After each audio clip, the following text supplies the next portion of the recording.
And then he's off-leash, he's social, but then in the building, on an elevator, in a hallway, he's reactive. Right. Okay. All right. Good morning. My name is Hamilton. This is Rio. Rio was an amazing dog all the time, and it still is. Rio, we were in Richmond, Virginia. Never was a reactive dog for 2 years. Okay. We moved to Chicago. We started living in a building with a lot of units with elevators. He was great in the elevator all the time, never reactive. Okay. Until we had a situation with our neighbor that was dog sitting this dog. Neighbor next to door and door. They were barking, so he heard the bark. So a day in the summertime last year, Rio and I were in the elevator. My mistake, not being educated, having Rio all the way in the back of the elevator, next to me, sitting next to me. A dog was off leash, came into the elevator, so that was the first reaction. Okay. Since then, and then another time in July, this same dog came in, but we already knew this dog that was always off leash, all the time off leash. Rio reactive, and I got very overwhelmed because I had 2 kids with me. Since then, Rio has been reactive. Has never beaten a dog. I work with dogs. I have a pack that I take them on adventures, and he's been part of the big example for the pack. But unfortunately, when he is at the elevator, I can tell that he gets triggered. His tail gets a little bit too stiff. But I've been learning lately that I've been following videos that I put him on a seat position, and I've been giving him treats to get him to another scenario of like different, that elevator is safe for him. Yeah. But it's still sometimes he can be reactive. What is funny about this is he has met dogs outside the building, play with the same dogs, but when he is in the elevator, as soon as the dogs are coming, he gets into that. Yeah. I know, it can seem confusing, right? Because you're like, Right, you you're were just like, outside. out there. Yeah. No, it's not an uncommon thing. Okay. Anything else? I think that he's an amazing dog. I think the only thing that I can tell you is Yeah, that that he behavior. is unfortunately reacted. I'm here to work with it. I think more about him to make him feel comfy again in the elevator. I mean, we haven't tried the e-collar until last week. I do In that context. in that context. Yeah. And then a spa that is also on the first floor. He gets triggered when he sees another dogs, and he is on anything that is in the hallways, in the building, in the lobby, or either a spa that he is in the sink when he's about to get a bath. He gets very, I feel like maybe he's like feels like vulnerable, or another dog is coming. Well, in the building, the way the dog spa / dog run is set up is you have to go through the dog spa to get outside to the dog I see. run area. I see. So then, but I noticed once, and I told my husband Andrew that we were coming from outside, and he still had the e-collar. Rio with the e-collar, when he was in the sink, he had the e-collar. I was giving him a bath, and I know that he would try to growl, not bark. And I snap on him with it, and he stopped. And this was when you were bathing him? Yes. Yeah, so he was growling because he didn't like the bath. No, he loves the bath. Oh, so he was growling because he maybe saw another dog. Another dog coming I in. see. Okay, makes sense. I gotcha. Okay. You said you work with dogs? I do. What do you do? I take them for adventures. I slowly train them. What's your business? What's up? What's your business? What is my Like, business? do you have a business name? Yeah, Rio's Club. Rio's Club, yeah. Rio's Club. Okay. Yeah. Are you in the city? I am, all the way down in Gold Coast. Okay, I gotcha. I love dogs. I think For some reason, I was like, because there's a van that I see. It's called like Happy Tails and Trails. Oh, I think I've it's like seen from it, Indiana. yeah. So I was like, I wonder if this was like, because it sounded kind of similar to like what they do. No, mine is more like smaller. I started just like, I think it's just like, I could take them on wonderful experience. What's really funny, like there is another Mastiff, French Mastiff, and then and I noticed he was growling at this guy. Like I think that he may feel like he is the alpha. Perhaps he wants to show to the other dogs, because the other dog that we had that bear experience was a white retriever, so he feels that like, you know, like I feel like like it's like very vulnerable with those big dogs. But what I noticed once, and Andrew was with me, that he growled and barked at this French Mastiff that I take care of it. But then I said, knock it off, get in this. And he got his shit together and just went by. They played together and all of that. I don't know yet if Rio is, if I would just let him be him, like when he's growling or barking, what else will he do? I see, yeah. Because I think sometimes it's just because he wants to play or show that I'm not gonna go through the same situation that I had with that experience. Well, you let me know. So I would lean towards the latter, right? So this is not an uncommon experience that people have. So for example, this was quite a few years ago. It was another golden doodle. Dog's name was Taco. It's like 8-year-old dog, friendly its entire life. Okay, she's walking down the street on the sidewalk in Lakeview. Off-leash dog attacks her dog, and like a switch, the next day, dog reactive. Okay, and antisocial. Like she tried to like socialize them again, like was not happening. So then we did the training and stuff, and I told her. So what happens is those moments create distrust. Yeah. Right, and I know like you're caught off guard. It happens to a lot of people, right? Is if the dog comes in and is barking at them or in their face, or if, you know, God forbid, attacks them, the dog's like, and usually the human panics. The dog's like, you did nothing to help me, so you don't know what to do in these situations. So I'm gonna do it, right? Or I'm gonna be to a degree proactive, and bluff, right, to keep these dogs away from me because I don't want that experience again. Yes. Does that make sense? Of course, and that's what I read about it. Yeah. So let him be honest. you know, unfortunately, once we've created distrust, or once distrust has been created, it's not that we can. It can't be addressed. It can be addressed. It can become better, right? But it's hard to go back to before. So that dog Taco was capable of being social again, but it had to be very structured, right? Because she used to go to the dog park, Wigglyville, right? Play with everybody, no problem. After that day, couldn't do it anymore, right? Because it's too uncontrolled. But like when we took him to daycare and stuff, he was completely fine. When I did structured play sessions with her, it's completely fine because he knew all the dogs are under control. He didn't feel threatened. But when he was at the dog park, he's like, okay, well, mom and dad can't control all these dogs. And that's why he was having issues. He couldn't come back to just being trusting again, okay? So it's an unfortunate thing. It does happen. So it's not so much him being dominant as it is him just going, you know what, I'm not gonna allow, like you said, I don't want this to happen again. So I'm just going to address the situation before the opportunity even comes up. Yes. Okay. Yeah. So when it comes to like the elevator stuff, the other thing is it's an enclosed environment. It's very closed in, right? So dogs feel more heightened. So imagine like if you're across the street from a burning building, right? How do you feel? Right? You feel better, nervous, but you're like, I'm across the street, right? It's across the street, though. Right, but now if you're a block away, Right.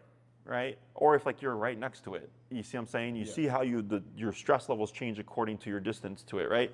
Same thing for the dog. If he's outside and there's a dog across the street, oh, there's plenty of space. But if we're in a tight hallway, if we're on the elevator, right, enclosed space, there's nowhere really to go to. And the off-leash social, on-leash reactive is also a fairly common thing. So there's 4 responses to stress. Do we know what they are? No. You can tell me. Yeah. Fight, flight, avoidance, submission. Okay, you've probably heard fight or flight or freeze. You've probably heard, yeah, right. You heard those. So the first 2 are always fight or flight. Can I escape this, or can I defend myself from this? Okay, those are always the first 2. So if he's on a leash, which one is no longer available? Can I, the second one? Wait. Yeah, flight. Yeah. Can I run away for this? Right. I can't because I'm on the leash. So that leaves fight. He's way off leash. Right? So when we take the off leash, fight, flight, avoidance, submission, now flight is available. Right. You see that? Yeah. Yeah, because clients are, oh, Jesse, I don't get it. My dog, off leash, great, super social. As soon as I put the leash on, reactive. I go right. Because now they feel like they no longer have the ability to escape. So they go, you know, if I can't escape it, I'm just going to defend myself. Okay, and then we see reactivity. Any like growling, showing teeth, reactivity, lunging, barking, obviously biting, that's all categorized as fight response. Okay, so even like tension and stiff staring, right? Like that's still fight response. So growling, do you think that it's also like reacting or it's just aggression. Because what I read about the growling can be also part of like excitement sometimes, or either just like Depending on the context. yeah, depending on the context. Okay, good. So like, for example, this. You ever seen a dog do this? Yes. It can be prey driven, Yep. right? Or it can be I'm unsure, right? It just depends on the context. Does he do that? Or are you telling him to sit? Yeah, tell him. Okay. So No, I again, I'll be honest with you. This is just happened last week. So we were in the elevator, and Ben came, the dog. Okay. He has played with him before. As soon as this big dog came in, he started growling. And I said, Rio, that's Ben. You have played with him. And he chilled. When he noticed, oh, this dog is already, like, I know this dog. And it went well. I feel like 80% that he will not bite the dog.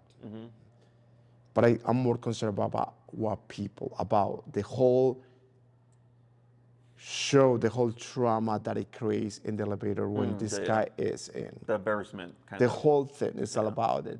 It's like, and then I'm already anticipating myself, it's gonna happen. So, and I know it's all about the humans too. They can sense that whole thing. And you're so right. I feel like part of it is like how I'm gonna make sure that I defend myself, because that he couldn't defend myself. Or either when I'm with this French Mastiff that I told you that he was growling, because this French Mastiff is a big one that I take care. Sometimes because he's big and he gets funny, he said, "Get your shit together," because my dad is telling you to put the leash on. And once I do it, they put the leash on, he stops. Like he's telling the other dog, "Get your shit together." Yeah, controlling the energy. Yes. So he's that, yeah. The other thing is like this behavior, right? Prior to these instances that happened, you never saw anything like that from Rio? No. Honestly, no. Yeah. Because the other thing is his age, because he's 3 years, 10 months? Yes. Okay. Yeah, about to be 4. And then when was the first incident? How old was he roughly? Well, 2.5, right? 2.5, okay. do you think maybe that was last summer? No. Because it was before. It was when Lucas was living at the apartment before the lady moved in. Oh, so yeah. So almost close to 3, maybe? Okay. Yes. So the only reason why I ask is, you know, I'm assuming you got him since a puppy. Yeah. You know, puppies go through developmental stages, 6 months, a year, 2 years, right? So sometimes things are simply just developmental stuff. Like I get clients whose puppies are great, and then once they turn a year, it's like a flip, you know, and I go, right, that's just developmental stuff. Now you're getting into what your dog's gonna be in the future, right? And then we have stuff that happens because of incidents. situation. Exactly, right? And a lot of times with puppies, like they'll say, like, I was at the dog park, my puppy was 6 months, and it was attacked by like an off-leash dog or something, okay? And that usually will cause something to happen, like a light switch. And it makes sense because it's around an important developmental stage of the puppy, right? But in your case, this happened, like just like with Taco, because that dog was 8 years old when the attack happened, right? It can happen at any point, okay? So the other thing is just understanding dogs is in communication. Is technically speaking, what he's doing isn't wrong, so to speak, right? No, I know that. Yeah. But obviously, like you said, but like, how do people interpret it? It's how not it about. I'm looks? like. I mean. I'm at one point. Can I say something? And this is just me. I'm glad that he's like that sometimes, because a situation, and I have seen, because I work with dogs, and I'm very 100% that I'm learning about dogs. Some dogs I dislike that can't defend themselves, or like snap on other dogs when the other dogs being bullied, and they have like. I'm so glad sometimes that he learned that, because he's been able to snap on other dogs. Well, like, Set a boundary. yeah, set a boundary. Get your shit together. I'm playing with my ball. This is my ball. At one point, I mean, kind of like it, because I know how far he's gonna go. Sure. So I agree with you. The only thing where I would say it's that I approach things differently is that in my book, humans are always in charge of the dogs. Okay, so if he's defensive over his ball, I get that it's his ball, but then I would address the dog on his behalf so that he doesn't feel like he has to. To the other dog. Correct, right? Because the more you allow him to defend himself, the more it becomes who he is. Yes. Right? He's like, Agreed. well, if I can set the boundary over my ball, and I can set the boundary over the water bowl, and I can set the boundary over the couch, you I can see, set the boundary exactly. Which you don't. Yeah. So when you start to go, hey, I'll set the boundary. So like growing up, I'm the oldest of 4 kids, okay, by 7 years. Sometimes my mom would leave to get groceries, and she's like, Jesse, you're in charge, because she didn't want to load 4 kids, right? And I remember one time I spanked my brother. I was raised old school, right? My brother, Mom, Jesse spanked me, right? And then she looked at me, she's like, I'm going to have to punish you for that. She's like, because that's not your responsibility. She's like, next time you tell me, I will handle it when I get home. And then I got spanked for it, right? And that was a learning moment for me. That wasn't my power. Same thing for the dogs, right? Like he's allowed to have boundaries, but it's not within his power to set the boundaries. It's on the human. I love what you're saying because I learned this like just 3 weeks ago. Even when when he's playing with other dogs, when I see that he's playing and he's been on the ground and showing this, he's telling already to the other dog, I got it, I need my break. So I've been more like, okay, guys, okay, dude, the other dog, let him Rio alone. Like letting, okay, I'm Sure, yeah, claiming the space for him. like what you said. And then that should do that also with his toys or everything. Tell the other dog, this is Rio's ball. Yeah, you're right. To a degree, Yeah, to the Because what happens is that, like earlier you said, 80% of you is like, he's not going to bite a dog, right? maybe. But if you were to ignore and ignore and ignore and ignore, right, He it's will. not to say that he wouldn't. And it doesn't, if a dog's going after his ball, and let's say Rio growls, and the dog doesn't stop, and then Rio shows its teeth, and the dog doesn't stop, and then Rio bites the dog, is Rio aggressive? No, because he gave warning, then consequence. Right. You see that? So we have to look at the whole situation. Because a lot of clients come to me, oh, my dog bit somebody, it's aggressive. And I'll go, well, tell me what happened. And almost always it's wrong thing, and then the dog bites. Yes. Rarely do I get a dog that just goes out of its way to bite somebody. Okay. So that's why it's important for us as a human to be proactive. So then he's like, oh, okay, cool. I don't have to worry about protecting my ball because I know Dad will help protect me and my ball. Does that make sense? Yeah. And this indirectly helps with other things because then he feels safe when he sees a dog charging you. Because he's like, oh, Dad's gonna take care of this, because he takes care of the ball, right? Love that. It's because this is a relationship, Yes. okay? And this is the deeper. Like, you ever watch Cesar Millan, the dog whisperer? You've seen That guy? Cesar Millan videos. The very famous. Oh, yeah, The- the guy, yeah, yeah. he's from Mexico. Yeah. Watching him is how I learned how to interact or how I work with dogs. Love it. So like today's slower because it's Monday. We have like 30, 35 dogs here. The barking that you hear isn't my kennel. That's you. my neighbor's kennel. That's Okay. crazy. So my kennel is quiet. On Tuesday through Thursdays, we have about 50 dogs, just as quiet. You'll still hear an occasional bark. It's normal, dogs bark, right? But you're not getting like sometimes you come out and you just hear the barking nonstop all day, I saw right? on Google Maps that there was like another Yes. dog. So if you go out, like sometimes you'll hear the barking, Right. That's not us. And I always tell my clients, excuse the barking, that's not us, that's my neighbor's kennel, okay? And we achieve that through structure, through routine, and it's all stuff that I learned simply through watching Cesar Millan, okay? A lot of what I do is him, and I just taken it and adapted it to my style, Right. okay? So when you give this structure and you give these boundaries on behalf of Rio, it helps him relax more because he's like, okay, cool, yeah, there's stuff in the world that's scary, but I don't have to worry about it because I know Dad will take care of it. Yeah, okay, cool. I've been charged by off-leash dogs too. There was one time when I used to live in a little village, I had my 3 dogs and then 2 aggressive pit bulls on muzzles, and we were doing a pack walk. And the lady came out on Cermak and she had 4 Shih Tzus. One that she was carrying, 3 were off-leash on the ground. And she's turning onto Cermak. Cermak is a big street, okay? It's also a big sidewalk, thankfully.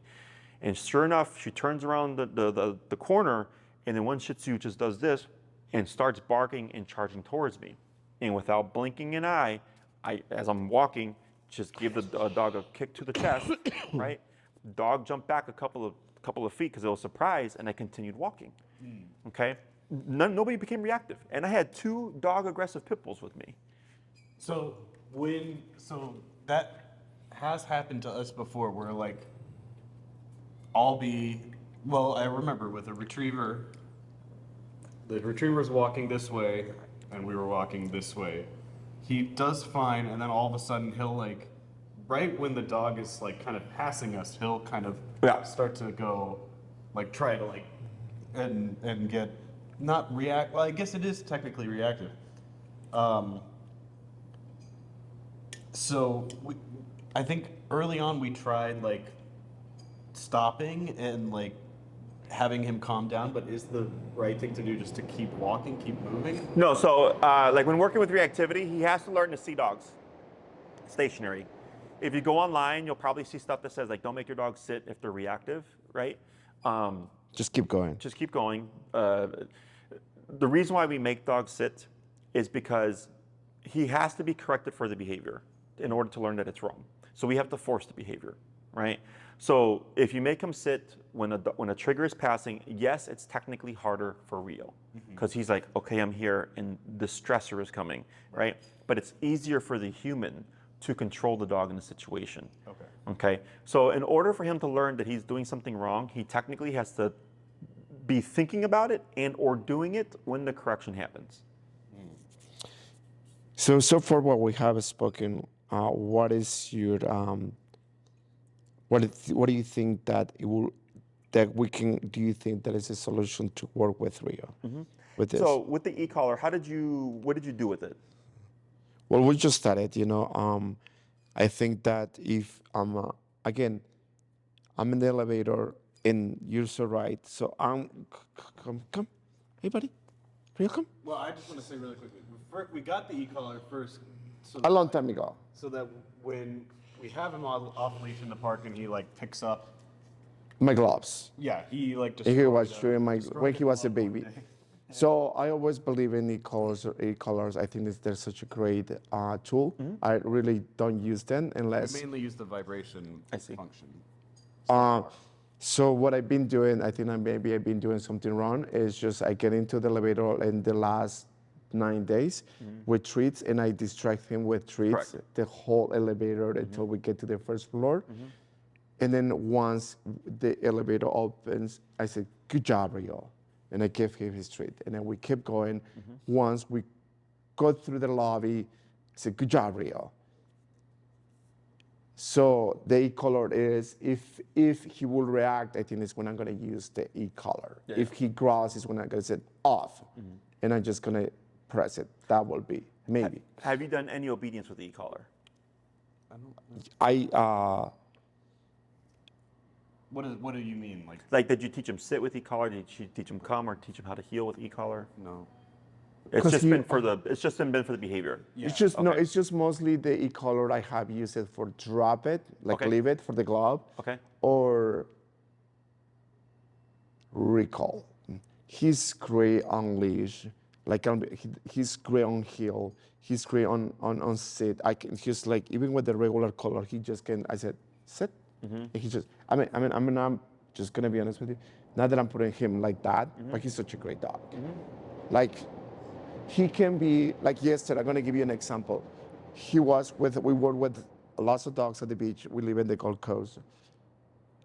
Rio stayed, the dogs were playing, he didn't go. He can see everyone like going like una fiesta, and like, Rio, go, enjoy. He goes. That's that kind of dog that the only thing is I think there's just, I need to make sure that you said, when I have had the situation of the reactions in the elevator, I'm the problem because I freak out. And I freak out me controlling my dog because what people will say how I control my dog. I'm more concerned about it. For me, now that I'm learning, if he's growling like crazy or if another dog is growling like crazy, I would be okay. I think the best right now, I have to just care less about people and just me taking care of my dog by putting us using the e-collar for, what was you saying? Obedience. What was the last word? For the obedience. Obedience, yeah. So the reason why I ask about the e-collar, right, is most people think of it as a punisher. Right? Like, oh, my dog is growling, now I'm going to use it. Oh, my dog is chasing the squirrel, I'm going to use it, right? And it's incorrect in the sense that he's not been conditioned correctly. So the obedience is to teach him how the collar works, how it turns on, how it turns off, okay? And then we see, when we teach the obedience with the e-collar, what does it fix? Okay, so I get a lot of dogs that are reactive. That's my specialty. This is what I built my career on, right? And I know what the problem is. Everybody's, but Jesse, my dog lunges at dogs. I go, I understand. But we're gonna start with the obedience first, with the heel first, that's always first. and we go, what does it fix? Okay. Some clients, they come back from 1 week to the next, like, Jesse, the reactivity stopped. I go, great. What we did with heal fixed the reactivity. And then I get my and those are my easier cases. Then I get my really bad cases, right? Where we do heal. They're like, Jesse, the reactivity is better, like, 50% better, but it's still, 50% bad. I'm like, not a problem. We're gonna work on the second part of heal, make some changes. You come back next week. They'll come back, oh, hey, it's better, but we still have a little bit of reactivity left, right? So it takes me longer in those cases because it's a more serious case of reactivity, right? But then we figure out what to do, the solution, which is usually just based upon the number, and then we continue with it, right? And then eventually the owner's like, the reactivity's done. I go, great. And then we just continue on, right? The dog, Consistency. I'm sorry? The consistency. Consistency. So it's not just like wait for him to be bad and then use it. They have to understand how it works, how it turns on, how it turns off, and then we begin to apply it to the behavior, okay? So it's a little bit, because again, everybody always wants to jump to like, I need to fix this. I go, I know we do, but we have to do stuff first before we get to that Sweet. place, It's okay? like anything in life. Thank you for saying that. Yesterday, Rio did. Sorry. No, I know, they get used to it. Yesterday, lately, I haven't used the prong collar. Uh-huh. I've been just with a collar. Sorry, excuse me. No, you I'm pretty sure this is for my neighbor, but they always come and ring our door. I think he's great, baby. Love her. Next, down, the Action Canine. No sé. Me mandaron para. Es que estoy buscando trabajo. That's not here. I think it's talking about next door. The black. ¿Qué? ¿Aquí no puedo buscar trabajo? No. ¿Aquí qué es? It's a dog daycare. Thank you. I speak very little Spanish. I understand more than I speak, but it's for my neighbor. Thank you for saying that. You know, it's funny. By the way, I can tell that you're great. Yesterday we went on a walk. I haven't really used the prong collar for maybe 6 days because I know that it's not working anymore with Rio, the prong collar. So I'm like, e-collar. But yesterday we didn't use the prong collar. We went on a walk because we needed him to use the bathroom, and also he was in the hallway before passing the lobby. He was pulling. Rio never pulls. When I told my husband, I use heel with the e-collar. So I think you're so right, because I always wonder if he's at home, even when he's at home, when he hears knocking the door, I want to take care of the barking too with him, because Oh, I see. just like he gets like that, Rio was never like that until Well, because in August we moved into this new building. Our apartment is kind of in the middle of the floor, and so we hear a lot of activity in the hallway. It's not, unfortunately, it's. I want Rio to learn, and I believe that he's not that old, to learn to, when someone is knocking the door, not to bark and go towards the door. Yeah. And this behavior started at the new place. Yeah, he's been doing that. Okay, but he did do it previously. I think he's always sort of done that. Okay. So I need him to stop, because I think it's not attractive. Okay. So And I think the e-collar will be perfect to start also from there. yes and no. Okay. So the problem would be with the e-collar, it has a range, right? So once you're out of range, it no longer works. What you would be needing to do is use a bark collar. Bark collar is the same technology, but it turns on when the dog barks. Okay. So, and just so you understand, I love this. you can correct him for it, okay? But just so you understand, what he's doing is normal, okay? It's security. Yeah. Like, I understand for you, like, it's just my neighbor and they had Uber, whatever. I go, right, but he doesn't know that. So he's just barking to say, hey, just so you know, there's a dog here, don't try any funny business. Does that make sense? Yes, totally. So now I understand if you live in a building where there's other people and it's like, and then you're getting complaints where it's like, well, we want to be, cognizant of our neighbors around us. We don't want him being a nuisance or anything like that. And I go, sure, I get it, right? But once you put the bark collar on, unfortunately, the bark collar is not going to determine like, oh, someone's breaking in. I'm not going to correct you for barking right now. It's just going to correct them for barking. For me, that's not such a big issue, the apartment stuff. What I do want to share this with you, maybe, is besides the Reactive.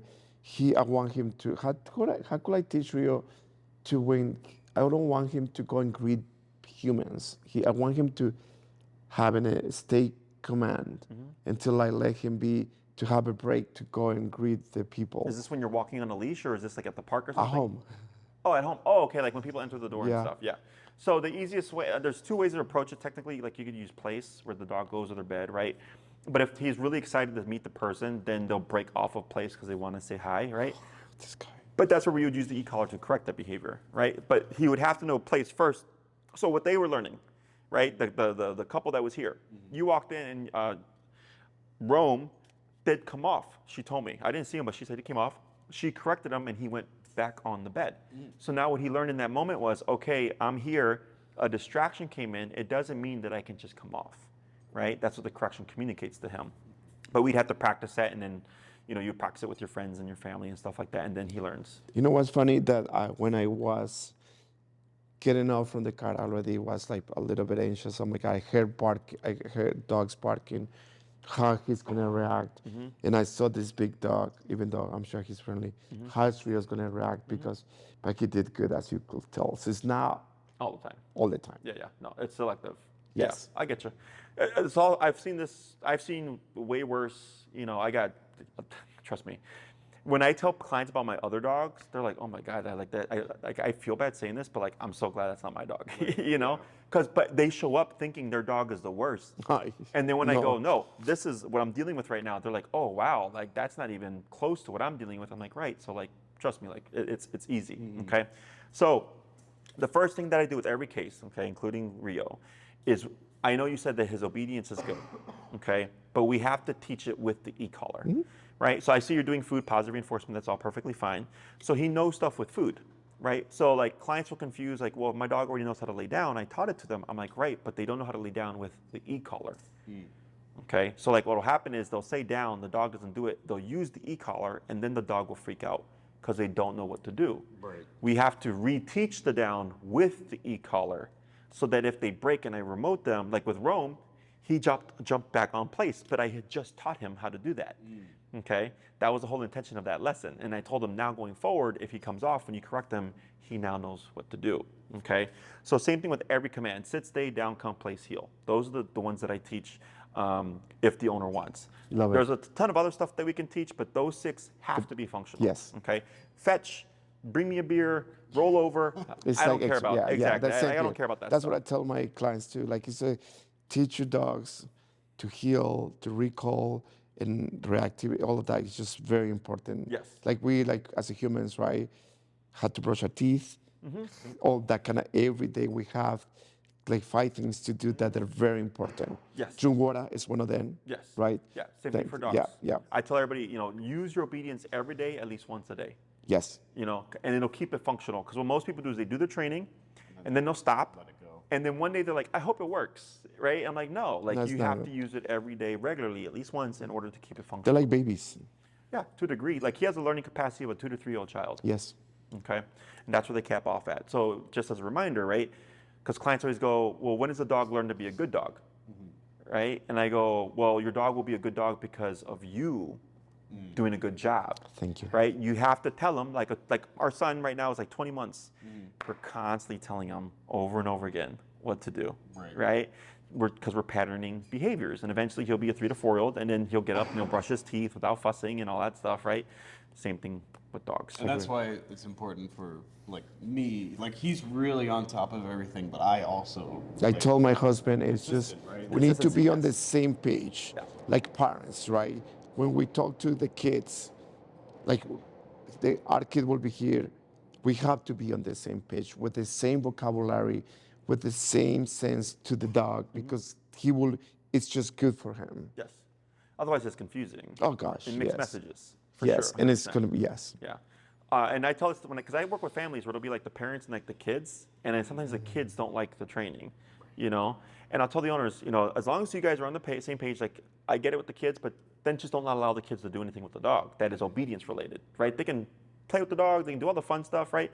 But if you're telling them to use the obedience and then they're not following through with correcting the dog for being disobedient, now the dog's like, okay, well I don't always have to listen, and then that works against us. Okay. So with the reactivity stuff, the way I would see this playing out, okay, Yes. is the first 2 classes are heel. Heel part 1, heel part 2. Yes. Okay, and you give me feedback, right? Let's say you come back on class 3, you're like, hey Jesse, he's doing better, but there's some times where I can see he's being or wants to be reactive, or he's growling, whatever. I go, okay, now we need, that's what we call like the leftover stuff. Now we need to address that. Now we need to correct that behavior, right? So then he learns, if a dog gets on the elevator and I growl at them, I will be corrected, right? So me being raised old school, I was spanked, right? If I didn't do something, my mom, I was raised. Which was the best way, huh? I will Back in tell the you day. once. Yes. Oh, me encantaba. I love Right. it. I wish we were going, like, kids would not be like they are in these days. But because people they don't train, they don't raise their kids that way. Like, what's going on? You It's know? like, yeah, I know. It's the same thing in the dog world. You know, So, it's going sabes, a different way. sometimes I feel like, can I say something, Jesse? I feel like guilty because, like, nowadays, like how humans we can be like tough on animals or either kids. I get guilty sometimes, but sometimes I keep telling myself, don't forget that he's an animal too. Yeah. So here, this is a dog bite. Okay, it's 10 stitches. This is a Great Dane. They didn't want to go in the kennel. That's all it is, right? So I was going to put him in the kennel, and he started panicking and freaking out, and my hand was right there. Right. He wasn't aggressive. He never bit anybody before, and he's never bit anybody since. This was in September, November of 2019. Okay, comes with for boarding and stuff. Never a problem since. He was a year old, unneutered, and he was never placed in the kennel. He destroyed their home. He chewed up everything. He chewed up their couch to the springs. He chewed up the wood on the frames of the windows. He chewed up the trim on the walls. He chewed up everything. Okay, so it was the first day. I did some training with him. He did great, and he was the biggest dog I had, so I didn't know if he was going to fit in my kennel because I had a wire kennel, the standard ones, and he wasn't going to fit either. And I go to put him in, and he starts panicking, and he bit me. You know, so when I called the owners, they thought their dog was aggressive, and they thought I was going to sue them. I'm like, I'm not going to sue you. This is just part of my job. It sucks that it happened. I was like, he just panicked, and his only line of self-defense is his teeth. Right. Okay, I was like, let me heal up. I got my stitches. They came back a month and a half later. I trained them, not a problem. Okay, but I told him in the meantime, crate train your dog so that when he comes here, he's not going to be an issue. Big time. You know, my next dog needs to be crate training. We give that. Our crates are just, I think, It makes life a lot easier. Oh when you need gosh, them. by any means, it's good for them though. Yes, it gives them a place. Yes. You know, my dogs are crate trained. We don't crate them anymore. They're 16 now. You know. 16 dogs? No, they're 16 years old. Oh, okay. Yeah, no. We have three dogs. Two are 16. One is 5. But yeah, we start with the structure first, right, and then we see what does it fix. Now, part of it is, as you're saying, like. You get overwhelmed because you're thinking about everything. Yes. Right? So once you start to learn and understand how to control the reactivity, you start to relax. Because right now you don't know how to do it. Correct. Right? Whereas I already do. So like when I have dogs flipping out, like I'm always calm. I'm always neutral. Okay? And then the owners will be like, you know, and they're like, is this normal? I'm like, it's not normal, but it's normal with the issue that your dog is dealing with. Correct. Okay. So we work them through it, and then like I have one particular dog that just had their 11th class the other day. The first class, they were just nervous wrecks because the dog was after people and dogs. And now they're like relaxed, they're so much more confident, they're having people come over, they couldn't have people come over, they couldn't have their parents come over. They're like, Jesse, they're like, he's doing so good. I go, great, continue doing the work, right? And then they're gonna go off and come back in the summer when they're ready for their last class. But they started like very scared. And now they're like, okay, like we know how to stop them. We've been able to stop them. We've been able to stop them successfully and easily. That's where the confidence comes, right? I'm super confident because like I've seen everything there is. Right. You know, like even when this happened, I was very calm. Like my staff was like, how were you not freaking out? I'm like, because it wasn't going to help the situation. And he was panicking. So then if he's panicking and then I panic, and then it's just a feedback loop. Same with him, like during the summer last, right? I told you the elevator opened. You know, human reaction, awful. I thought that I was going to stab him like that, and I put my arm, and he beat at me like that. Of course, I didn't go against him because he was his animal reaction, like, and it was so painful. But I know that he will not do that. Yeah, it was a redirect. Yeah, is what we call that. Yeah, yeah. You just happened to be in the way, unfortunately. I was on his way. I was on his way. I know. And so, like, if we have a dog that redirects, like, I teach you how to prevent and control that, okay? Anything that I think that would be beneficial to you, like I teach you when it comes to handling your dog, because I don't want anybody to get bit. You know, unfortunately, it happens. Like I get dogs that bite their owners. but I try to maneuver in a way where I keep everybody as safe as possible, okay? So obviously we have the reactivity, right? We have the heel training that we have to do. Is there anything else that you're needing to address with Rio, or is that your primary concern? Right now, this one is. Okay. And then if for sure we're gonna like right now this is, and I think, and I would love to learn him more and stuff, but I think right now it's this one, and we just need to talk about how many sessions does like Correct, yeah. we don't care about, honestly, it's all about him. We love this dog so much, and eventually, of course, I would love him to just like to learn like plays like what you've been doing with this dog, like what you were doing with the dog. He can be a stubborn sometimes. I think it's just the golden doodle part of him. Like the recall or leave it. Sometimes I have to go twice on him. But again, he always follows me with like he doesn't go anywhere besides, he's a good dog. I just couple things that I think I would love him to learn to have like him as for the next level. I got you. Yeah. For his e-collar, is that the educator? Yeah. We actually But we have. we're getting the Garmin. Garmin one. Okay.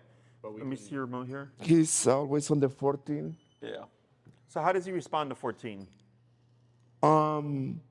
Sometimes does, sometimes doesn't. I can talk. What's the highest you've used this on? Oh, with him I have to go on 20. 20? Yeah. With the reactivity? No.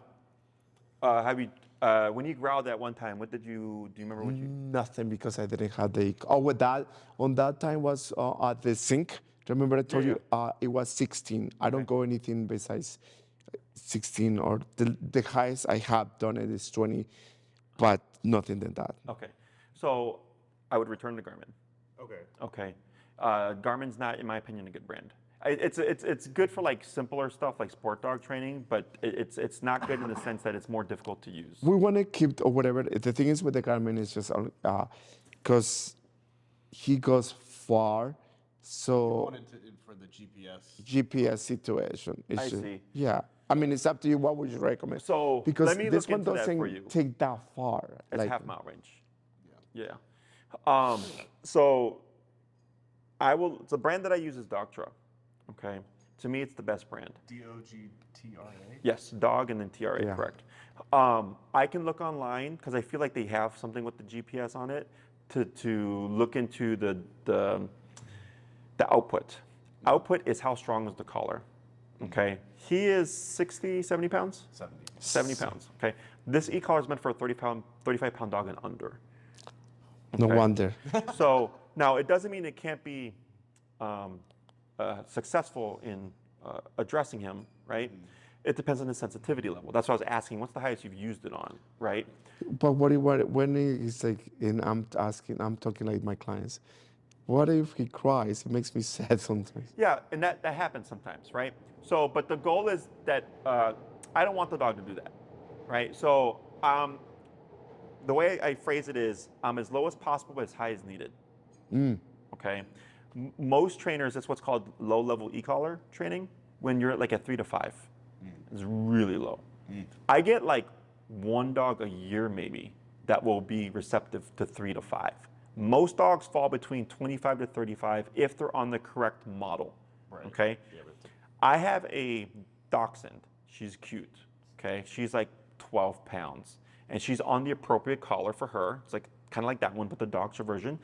This morning, she was at 105, and she was ignoring it. Right. And she was like this. Yeah. Because dachshunds are tough. Dachshunds are meant to fight prey. Like Yes. they're meant to hunt, right? So they're meant to like take some level of pain and discomfort, right?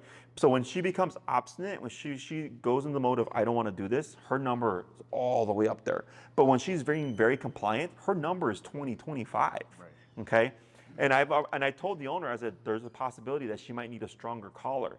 The problem is she's such a small dog that the stronger collar is big.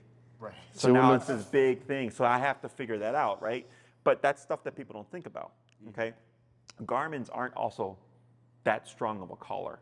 It's just more about like tracking the dogs. Yes. So I can check to see if doctor has Yeah, something because like because you can always use like an air tag. I have clients that put air tags on their Yeah, we need to. the thing is like I don't want to have so many colors on Rio though. yeah, but the air tag is just it's like literally like They have like little attachments that, yeah. yeah that go on the collar for sure. Yeah, yeah. So you can still have your GPS, but I think doctor does have one, so I can look into it for you. Okay.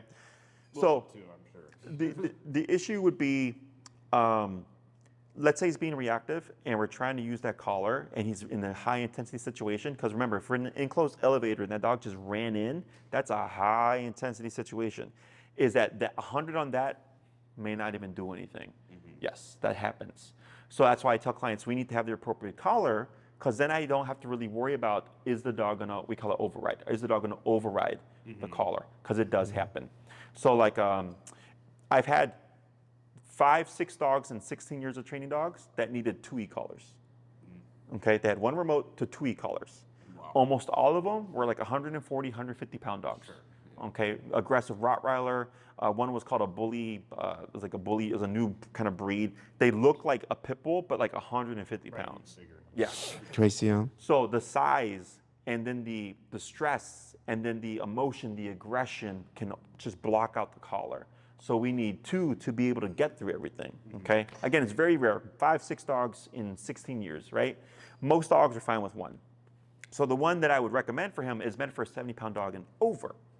Right? So it's the collar that's appropriate to his size. So then if you have that collar, I go, well, I'm not so worried about, him overriding the collar because it's the one appropriate to him. Okay. Plus, as a doodle, like they have that kind of thicker, Fur. dense Yeah. fur. That's what I thought. Yeah, that inhibits as well, right? So that's another factor that we take into play. So I take into consideration the temperament, the size of the dog, the breed of the dog, and the coat of the dog. All those things factor in. Correct. Right? I had a dog that I trained that was like 20, 25 pounds. It was one of the worst cases I ever had. And I told the lady, get the same e-collar that I'm telling you to get. Okay? And it took me up until the 5th class because the dog was insane. And she ended up having to correct the dog at the max power before it finally stopped. And we did I'm sure he everything learned before. that. It took 5 weeks before we got to that point, and then we finally stopped it. And any other person using logic would be like, that collar is meant for a Rottweiler, and you're putting it on a 25-pound dog. I go, yes, because I can see that the dog is out of its mind, and it's going to need a lot of pressure. They just like lose it. Yeah. There's- So, but we start low, and then we worked our way up, and then finally I said, okay, now we're going to do it, and then that's when we actually fixed the problem. Good. Okay. That's a very rare case. No, it's all good. Most dogs are easier. Okay. And that's the next thing is I tell clients it can only take you as far as you're willing to go. So if we're working with Rio, all right. So to your point, what if he cries? Okay. So let's say you're in the elevator. He's being reactive. Okay. Before you do that, because I do need to ask you, when do we use the e-collar in the elevator? Is it before? Is it before, when he growls, or when he barks, or It's anytime you recognize a reaction? reactivity. Because sometimes reactivity doesn't need to be growling or barking, just to need like, Yes. okay, good, Yes. thank you. That's all reactivity. That's my answer. Yes. Thank you. Your window is much greater Yes, than you think. awesome, It is. thank you. Even when the dog leaves, if People Rio's like forget this, that. you can still correct. Ears. Yes. Yeah. They people think just a moment. yeah, Like, oh thank no, you. it's the window's bigger. Thank Okay? you. Thank you. So let's say you know he's going to be reactive, and let's say you're at 60, okay, and he starts barking, and you tap him, right? But then he continues barking. Did it work? Yeah. No, but he yelped. No. Yeah. Yeah. Right? So then clients think, oh, well, he yelped. I go, right, but he's still barking. I don't care. So then Yeah. we have to go up. Yes. Right? And we keep going up. So maybe I'm at 100. And then at 100, he yelps, but then he stops the barking. I'm like, did it work? They're like, yeah. It did. Like, but he yelped. I go, right, but I was spanked. I didn't walk away with this from a spanking with a smile on my face. Love you it, know? yes. So the intention is not to hurt the dog. I don't want to hurt the dog. And that's why I said we start low and then we work our way up, right? We have to figure out what's the number that's going to work for Rio because every dog is different. It could be 25 on the correct collar. Yes, correct. Or it could be 125. I don't know. Or it could be 25 outside, but 100 in the elevator. Right. Because you're in the elevator. You're in the hallway. It's tight quarters, right? Correct. And then again, it's context. So once you understand e-collar, you just move up and down. You don't even think about it anymore. Okay. So like when I train dogs, I don't look at the e-collar. Right. I don't look at the numbers because he's telling me everything. What do you think about him so far? I think he's a good dog. Like his energy, like his temperament, he's calm, right? But obviously he's got another side to him. But who doesn't? You know what I mean? Yeah, I try to remind people like the idea of a perfect dog, right? Because we see Instagram, we see the pictures and Oh all that gosh, I stuff, hate right? those. Like it's not realistic. You know, sabes, I've been telling my clients, and I invest your money instead of like those funny toys or those like bananas or leashes or poopy bags. Invest for training. Like I guide, and now that I am meeting you, I'm gonna send you all my. I'm like, you're great, thank you. If You you make send us sense. You make clients, sense. because just so you know, for our clients that refer us people, right? Yes. Is that if they sign up for training, we give you credit. Okay, And you cool. can use it for Yeah, I training want him to lessons, keep coming. and or you can even use it for food and stuff like that. We have no problem with it. Yeah. And then likewise, because we get clients in like the Gold Coast area, because we can't go over there because we have a huge van and it's just difficult Oh gosh, driving over there. it's awful. You know, The parking situation is bad. we could likewise send you people back because people always ask like, oh, do you have a dog walker that knows how to use the e-collar? I go, I used to, but they moved to California, you know, so now I don't have anybody to recommend. But yeah, for what I'm seeing from him, he's got a good energy. He came in, he was a little bit calm. He explored a little bit curiosity, normal, and then just came back like, this is like my pit. My pit, her default is this, just relax, right? And she's social. But if a dog approaches her the wrong way and I don't step in for her, like she will step in and go like, no, you're not gonna, like I'm 16, I'm not gonna deal with this, okay? So for what you want, right, just the reactivity stuff, technically speaking, it would just be 3 classes. Beautiful. Okay, but keep in mind, remember it takes 2 classes for the heel stuff, and then the 3rd class we focus on the reactivity, okay? Is I will teach you as much as I can, but then if there's anything that happens outside of that, then you're kind of just stuck. You're welcome to email me and I'll email you the answers and explain them as best I can, but then it's really up to you to figure it out, right? If you wanted, there's also, because we do 3, 6, 9, and 12-week programs, okay? If you did 6, it's like, okay, we're gonna target the reactivity, we're gonna make sure we get that done, but in case it's like, hey, we're struggling, right? Because it's easy when I'm there, it's when I'm not there is where the real homework is, right? Yeah. So if you do the stuff and it's 3 weeks, and you're like, hey, just been 3 weeks, yes, it's better, but I feel like I'm still struggling. Like you still technically have me available to help you, right? So like, for example, I have a client that she did 6, I told her to do 9, but she did 6. We had 4 classes, right? And she lives all the way in Lake Barrington, which is like an hour and a half, it's far, right? So she's made a lot of progress, but now she's stuck.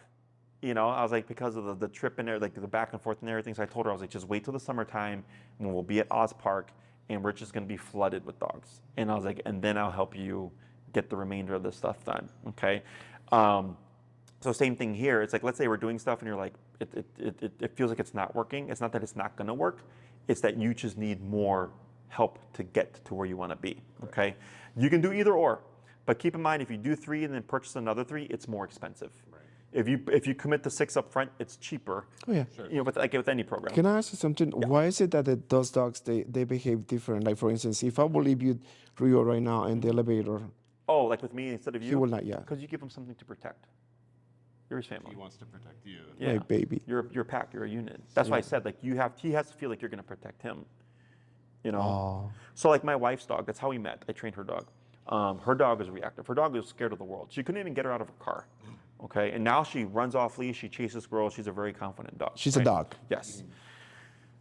And her reactivity is under control. But I'll tell my wife when she walks with our son, because sometimes she'll walk, maybe heard him upstairs around the neighborhood, right? It's not the greatest neighborhood.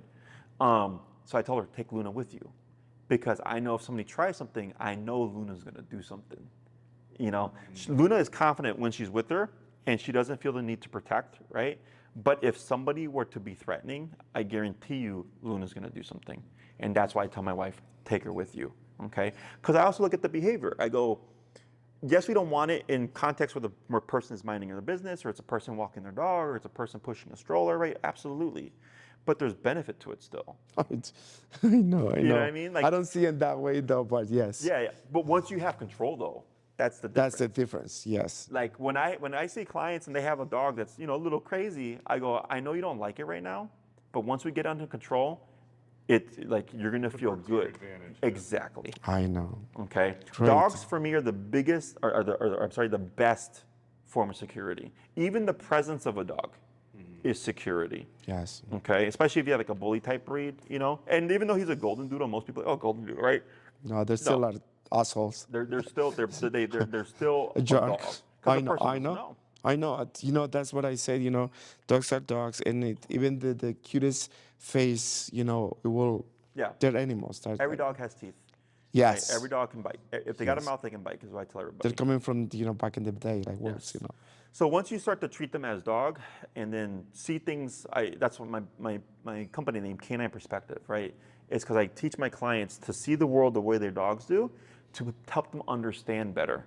The number of people that come in, they're like, "Oh, my dog is bad and this and that," right? I'm like, "Well, your dog is scared of the world, and that's why they're being reactive because they don't feel confident in you as a handler."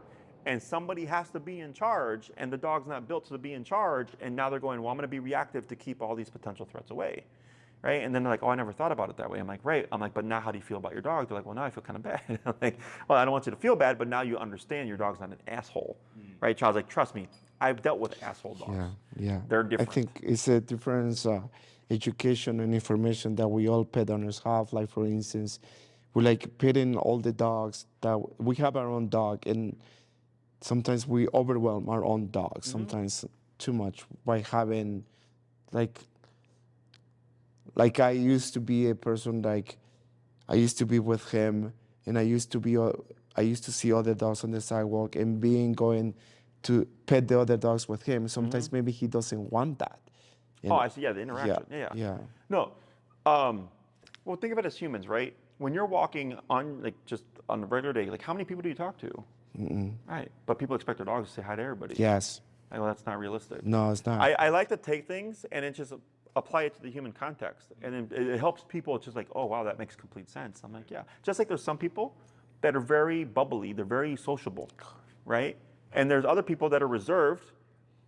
But then when you're quiet, but when you know them, they open up. Right. And you're like, wow, like I would have never thought this was going to be your personality, right? It's the same thing with dogs, right? Where I'll get dogs that are reserved. And like, but Jesse, once a dog warms up and like is comfortable, like they're like the craziest dogs. I'm like, right, because they're comfortable. And there's some dogs that are just social, So once you start to understand dogs and be able to apply it in a human context, you realize like, oh wow, like we're really not that different. And then when we have to bring those sessions will be here at your location? Correct. Or? So right now I'm still training here. At some point I do take my training to Oz Park. Okay. The reason why we're not at Oz Park now is because Oz Park floods. So when it's raining or like when the snow melts and stuff, like it's flooded, like and super muddy. So we've learned to just wait until it's good. We're deep. It's usually after school is done. Yeah. Is when it's safe to get to Oz Park. Okay. So if you'd like, or if your preference is to be in the thick of it, then you can just let Tina know. You can even book a future date or whatever, right? And then you can put half down to save your spot. And then when the day comes, you pay the rest of the program, and then I meet you at Oz Park, and then we do the training there. And then if he's reactive, by the way, I work you through it real time. Like we're there. Like that's why I am there. It's because it's the busiest park in Chicago. So if the dog, I've had some bad dogs be there on the first day, and then I have to work through it. If it's really, really bad, I'll tell the client, meet me here first, so we can get the foundation in, and then we'll go to Oz Park. Okay. I wouldn't put him in that category personally. Yeah, I don't think that he. Chances are he's going to be fine because it's the close quarter thing, but there's a lot of stimuli. Yeah. Okay. But yeah, the shortest would be 3, 2 on heel, 1 on the reactivity stuff. If you want to just do 6 so you have them, and then they're not going to be wasted. And it can be used for anything else, right? Yeah. Like, yeah. Anything that's within reason. There's Yeah, some like stuff for that anything that, yeah. Like it's not like reactivity is one class. Yeah, no, like it can be for other things that we want to work with. Yes, Yes, we're not gonna waste any we classes. love this guy. Like, we don't care. Like, I'm like, invest anything to have him. I want him to have the best life. And that is, Well, I can tell you already your dog is having the best life. he's my everything. Right? Because like you clearly want to do well by your dog. Clearly. Right? And I have a lot of respect for that. I love working with clients that are here and they're like, Jesse, we want you to help us. Because I get people that just come and they want to argue with me. I'm like, you pay me $3,000 just to argue with me. I'm like, no, I'd rather have someone like you that like, I don't care, like 3 sessions, 6, I just want someone who wants to be here. Because I got other stuff that I could be doing instead of arguing with you right now. You know what I mean? No, and then also it's just like a part of it also, I don't want him to suffer. Because not suffering, like, to get triggered, suffering, I get suffering, Yeah, you want to, I get what you're saying. Unfortunately, dogs don't think like that. I know, I have to forget Yeah, that. dogs don't think I like that. have to forget So that. it helps you just, let that go. Okay. Okay. As you learn more, like I think you'll relax a lot more. Like right now, like I have to remind my wife that, where she's like, oh, but like they're gonna be, I'm taking only Luna for the walk and not, Lexi and Oh. Poncho. I'm like, trust me. I'm like, as soon as you leave, they go and sleep. Right. Like they're not being like, oh my god, I got left out. See, I know. I'm like too obsessed with him. Yeah. But I just, he has changed my life, and that's how I started my own business, because I think it's just dogs are so, I'm so, I don't know if you agree with me, but I'm so against towards daycares. I think that they need to be an outdoor sniffing. I mean, I'm okay with daycares, but I think the adventures that they enjoy the most is just sniffing, hiking, swimming. I agree with you. If I was in here in Chicago, right, where it's bricks all over the place, I would love to have outdoor space. Love it. The number of the times that I pass by where it's like a building with a huge side lot, I'm like, I would love to have that. But my business journey has been crazy, especially because of COVID. Because I got my first brick and mortar September 2019, and then 6 months later, COVID happened. Oh, you sorry. know, somebody upstairs must like me because we got through COVID, and then my wife and I bought this building. We bought this in 22, I think it was. So, and this was a dog daycare before us, so it kind of worked out for us because it had kennels and everything like that. But yeah, so I can definitely help you with this stuff. I need the information about the color. Yes. Like that So will buy Tino it will right send you away. the Yeah. information on that stuff. I don't care where you get it from. I just care that you get the correct collar. Correct. Okay. If you get it through us, it is 10% off. Again, I don't care where you get it from. I just care that you get the correct collar, because people do their own research and they're like, oh, Jesse, but I found this and it's comparative. I'm like, nope. I only train with Dogtra. It's on the website because it's the best one, in my Yep. opinion. Okay. I agree with you. Otherwise, if you want to book for like the summertime, you can let her know, give her the dates that you would like. Otherwise, if you want to start sooner rather than later, we could start here. And it's not to say that you can have your third class as an in-home. Okay, there's just like a $50 upcharge for me to travel to you. So you can do don't mind that. part one, or you can do all three. It's up to you. But we can meet here, right? We do the heel stuff here. You don't have to be outside. And then for the third class, I go, okay, what are we working with here? Okay, completely up to you if you want to do just the one class in home, or if you want to have all three in home. May I say something? I would love to have the 3 at home. Okay, then just I let me just know. that's Yeah, all it'll good. just be 50 per class. Yes. Okay, cool. And then she'll take care of that for you. Yes. Okay. Anything else? No, that's all. All right. Well, it was a pleasure. Hamilton and Andrew, correct? And Rio. And Rio. Is that his name tattooed on you there? Yes. Oh, wow. Yeah. I like it. I don't have any tattoos Oh, myself. Love that. Nice to meet you. Yep. And And then- then the mic, you can just place on the chair And, there. and then, do you mind if you have those e-collars?